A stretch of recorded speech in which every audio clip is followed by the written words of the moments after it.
Tanah Abang dikenal sebagai salah satu pusat perdagangan tekstil terbesar di Asia Tenggara. Wilayah ini memiliki berbagai pusat perbelanjaan grosir dan retail yang menjual berbagai macam kain, pakaian, dan aksesoris tekstil. Bahkan pada tahun 2013, perputaran uang di pasar Tanah Abang capai 200 miliar per harinya. Kios ini adalah satu dari puluhan ribu kios di Tanah Abang yang menaruh harapnya di atas fondasi yang semakin terdegradasi.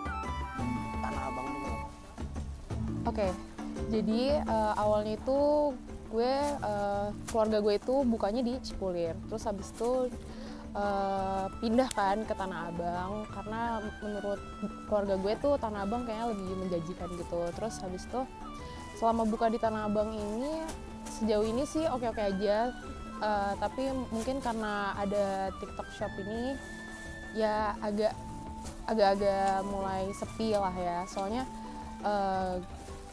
usaha gue nggak gue taruh di TikTok Shop gitu.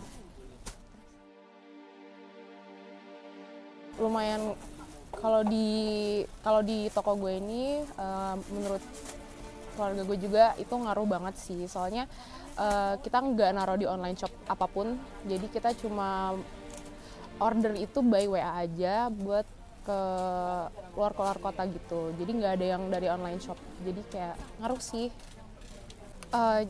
Untuk saat ini keluarga gue tuh lagi nggak produksi celana lagi, soalnya kan emang masih barang banyak numpuk karena pendapatannya masih kurang kan. Jadi untuk saat ini cuma ngabisin buat produk yang masih ada aja sih. Gue sebenarnya ya nggak apa-apa aja sih, soalnya kita punya pasar yang beda juga sih sebenarnya. Kita kan lebih masarin ke daerah-daerah yang menengah ke bawah. Kalau TikTok kan rata-rata kan buat kayak yang udah menengah ke atas gitu kan sih. Jadi kayak kalau misalkan gue juga jualannya itu ke retail lagi gitu loh. Jadi kayak bisnis to bisnis gitu kan. Jadi kayak ya nggak apa-apa aja sih sebenarnya TikTok Shop. Soalnya dari dulu juga sebenarnya udah ada Shopee, udah ada Tokopedia gitu-gitu kan. Ya lumayan. E-commerce yang menjadi pro kontra nampaknya bagi sebagian orang bagai orkestra di tengah aula. Pelanggan begitu dimanjakan dengan harga yang miring dan tenaga yang minim, hanya dengan sentuhan jari.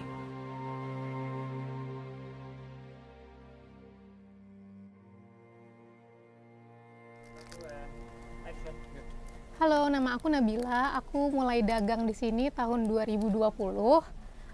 Mulai dagang di sini aku dari awal corona, itu abis lulus dari kuliah. Aku BTW kuliahnya di BINUS. Aku lulus 2021 tapi awal mulai dagang itu 2020 karena emang hobi dagang, dan papaku fasilitasin aku punya toko sendiri jadinya gitu. Terus aku awal tahun 2021 pindah ke Jembatan Blok A.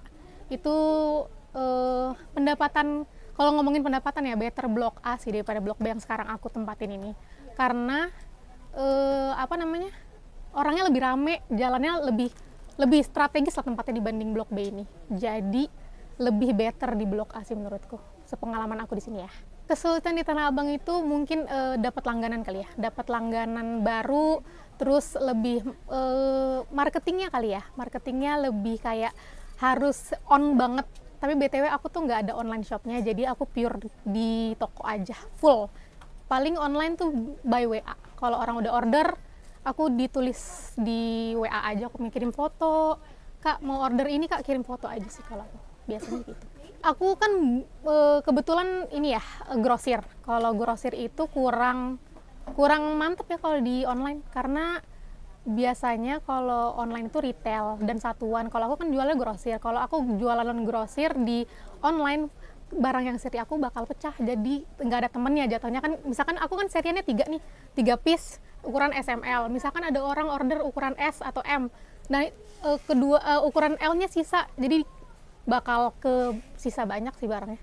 Kalau menurutku personal aku untuk TikTok Shop itu lebih berpengaruh ke orang retail ya. Sedangkan aku kan grosir. Kalau di grosir itu lagi-lagi tadi aku bilang aku nggak ada online shop karena itu sangat tidak berpengaruh di grosir, di dagangan aku, karena lebih orang retail sebenarnya diuntungkan tahu adanya TikTok Shop itu. kalau emang dapat celahnya, dapat ambil bagiannya udah dapat nih, udah klik dapat di TikTok Shop itu bakal on terus dagangannya. Sama sebenarnya kayak di sini, harusnya orang-orang di retail itu digencarin, di-onin di online shop, karena menurutku dia kalau misalkan udah dapat nama jatuhnya lah ya, bakal pendapatannya bakal muter cepet sih dibanding di Tanah Abang. Karena kadang-kadang ada barang di Tanah Abang orang pasti bilangnya kayak, oh lebih murah di Tanah Abang, atau barang di Tanah Abang kayaknya bagus-bagus dan lebih murah dibanding di toko yang lain. Cuman menurut aku lagi-lagi tergantung orang yang jualnya. Bisa aja di online lebih murah tapi di Tanah Abang lebih mahal, bisa kebalikannya kayak gitu sih. Untuk faktor yang TikTok Shop bakal comeback lagi, tapi bakal berpengaruh nggak sih sama kita? Pasti bakal berpengaruh, karena yang pertama, yang kemarin aja untuk dihapuskan TikTok Shop itu emang lumayan agak rame pasar dibandingkan sebelum dihapusnya TikTok Shop kan, karena emang harganya sangat beda banget kan di harga pasar, harga TikTok Shop. TikTok Shop itu kan dapat subsidi dong jatuhnya kan dari aplikasinya. Itu yang misalkan kalau ada balik lagi isu-isunya bakal ada TikTok Shop lagi, menurut aku kasihan pedagang kita yang ada. Kita kan bayar toko, sewa toko, kita produksi sendiri, itu bakal berpengaruh. Dan ya semoga sih enggak ya, semoga enggak. Ya hopefully sih, kalau menurut aku semoga enggak, karena sangat berpengaruh sih di kita. Grosir minim orderan, retail menjadi korban. Itulah yang dapat mendeskripsikan apa yang mereka alami. Kita mau jalan, liatin kondisi Tanah Abang sekarang. Oke? Ini tempat parkir, itu musola. Ini kalau masuk ke Blok A di sini. Sebenarnya bisa tadi kalau lu mau lewat bawah, cuma naik eskalator, capek. Sebenarnya ini kan kondisi pasarnya kayak gini, apalagi di lantai 7 tuh bener-bener kayak nggak ada orang kan. Kalau untuk retail emang berpengaruh banget kan TikTok Shop. Cuman kalau buat grosir itu kayak pendapatnya berkurang, apalagi kan secara nggak langsung kan retail yang ngambil ke kita ini kan berkurang, nggak sebanyak yang tahun-tahun sebelum ada TikTok Shop booming ini kan.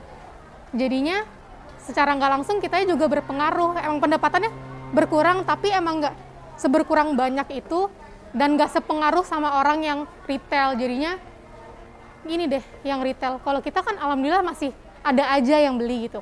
Mungkin yang kasihan tuh orang retail, ya contohnya ada di sini deh, dia lagi live.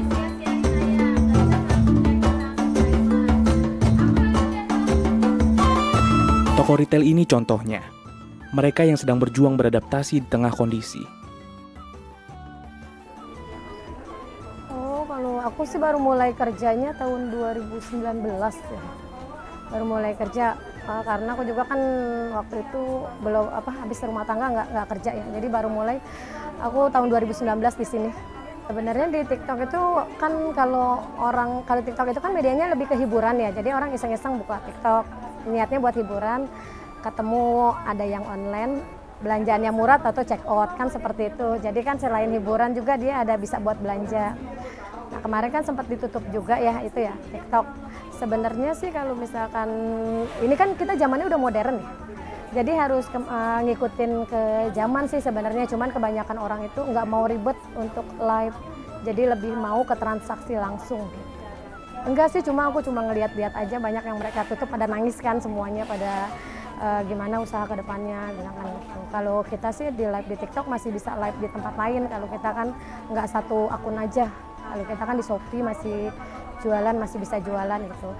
Ini juga di TikTok masih live, cuma ada yang kadang suka ada yang komen kalau cara check outnya gimana, nggak ada etalasenya, nggak ada keranjangnya. Kita arahin lagi, kita live juga di toko Orange. Kakaknya kalau mau order bisa lewat toko Orange. Dari awal-awal pandemi ya, waktu itu sempat kan COVID, sempat tutup, sepi toko, terus bos bilang alternatif pilihannya gimana biar toko tetap bertahan. Ya udahlah live, kalau ngandelin dari toko nggak ada penjualan, sedikit paling 2 atau 3 pasang. Waktu itu kan jarang yang pada keluar kan waktu pandemi ya. Ya udah sebenarnya aku juga nggak bisa, dia juga nggak bisa live, gimana caranya teh? Aku bilangnya ya udah coba nonton ikut-ikut. Aku nggak belajar sama sekali, udah belajar sendiri aja karena udah setiap hari jadi terbiasa.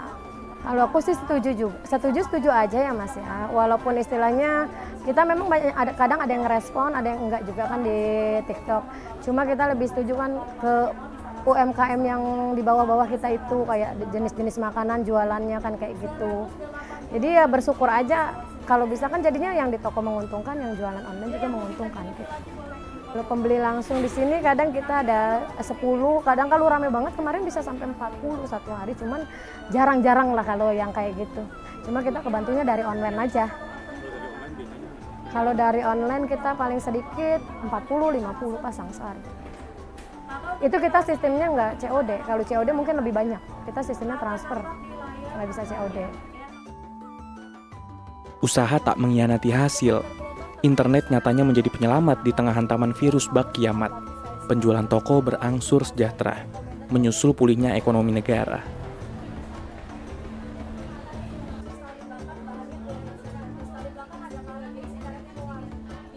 Namun internet bak memilih siapa yang dapat memanfaatkannya.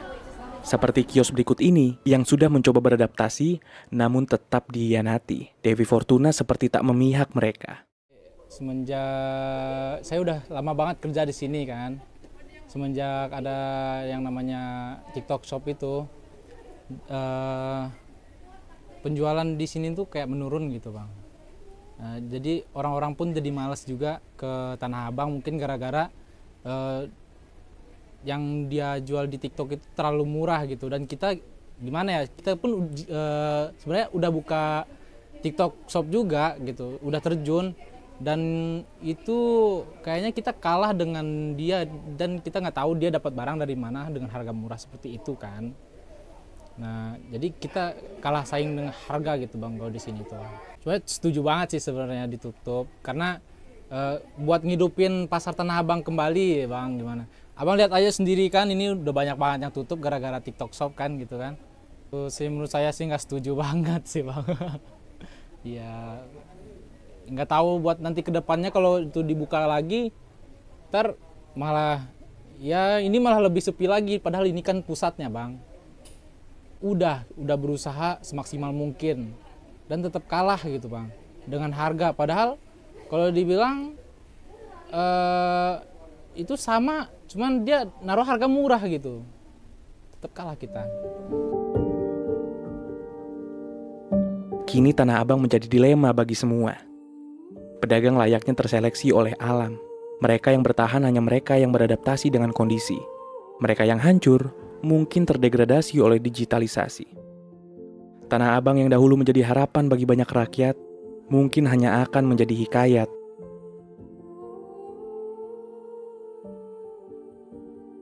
Pelaku usaha saat ini hanya dapat tersenyum menunggu dengan penuh harap.